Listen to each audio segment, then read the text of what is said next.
পরিচালক তাদের হাত থেকে অস্ত্রের মুখে ব্যাংকটি দখল করে নেওয়া হয়, তাদের সাথে কোনো রকম আলোচনা ছাড়াই কিংবা তাদের হাতে ব্যাংকটিকে ফেরত না দিয়েই কেন্দ্রীয় ব্যাংকের তৎকালীন গভর্নরের একক সিদ্ধান্তে বিগত 2005-11-2025 তারিখে ব্যাংকটিকে অকার্যকর ঘোষণা করে ও হাজার হাজার সাধারণ বিনিয়োগকারীর শেয়ারের মূল্য শূন্য ঘোষণা করে তাদেরকে পথে বসিয়ে দেওয়া হয়েছে। ব্যাংক রেজুলেশন প্রক্রিয়ার অধীনে নেওয়া এই রকম হটকারী সিদ্ধান্ত সম্পূর্ণরূপে বেআইনি। 1917 সাল হতে 2017 সাল হতে 2024-এর 5ই আগস্ট পর্যন্ত এস আলম কর্তৃক সংগঠিত ব্যাংকটি লুটপাটের দায় এই সাধারণ বিনিয়োগকারীদের উপরে অন্যায়ভাবে চাপানো হয়েছে। কোনোভাবেই গ্রহণযোগ্য নয়, কারণ সাধারণ বিনিয়োগকারীরা কোনোভাবেই এর সাথে জড়িত ছিলেন না।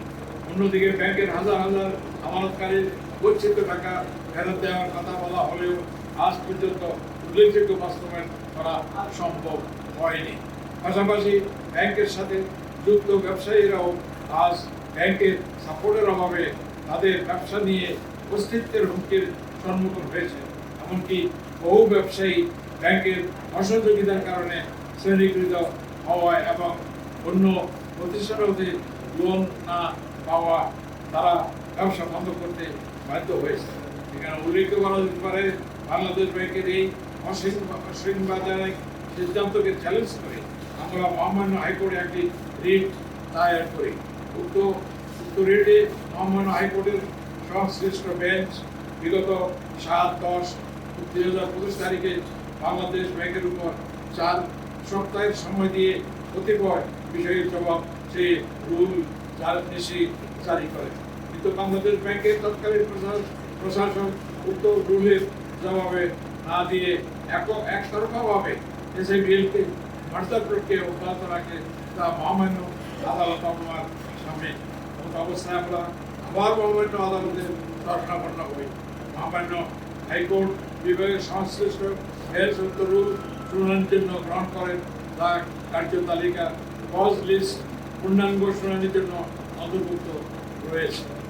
বিষয়টি মহামান্য হাইকোর্ট বিভাগে বিচারাধীন বিধায় আমরা ইতিমধ্যে অর্থ মন্ত্রণালয়, আইন মন্ত্রণালয় ও সংসদ সচিবালয়ে উক্ত রুল নিষ্পত্তি না হওয়া পর্যন্ত ব্যাংক রেজুলেশন অর্ডিন্যান্স 2025 বাংলাদেশ জাতীয় সংসদে পাস না করার জন্য বিগত 1 মার্চ 2025 তারিখে এক পত্রের মাধ্যমে অবহিত করা হয়।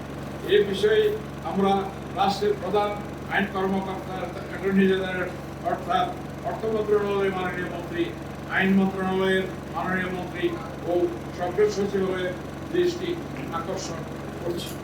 প্রিয় সাংবাদিক ভাই বোনেরা, পরিবর্তিত করছে যে অত্র ব্যাংকটির বিনিয়োগকারী ও উদ্যোক্তা পরিচালকদের সাথে কোনো প্রকার আলাপ আলোচনা বৈঠক না করে অত্র ব্যাংকটিকে এস আলম দ্বারা প্রতিষ্ঠিত লুটকৃত কতিপয় রুগ্ন ব্যাংকের সাথে অযৌক্তিকভাবে একীভূত করার চেষ্টা করছে, যা ব্যাংকের সকল গ্রাহক ও বিনিয়োগকারীর জন্য মারাত্মক ক্ষতিগ্রস্ত হবে।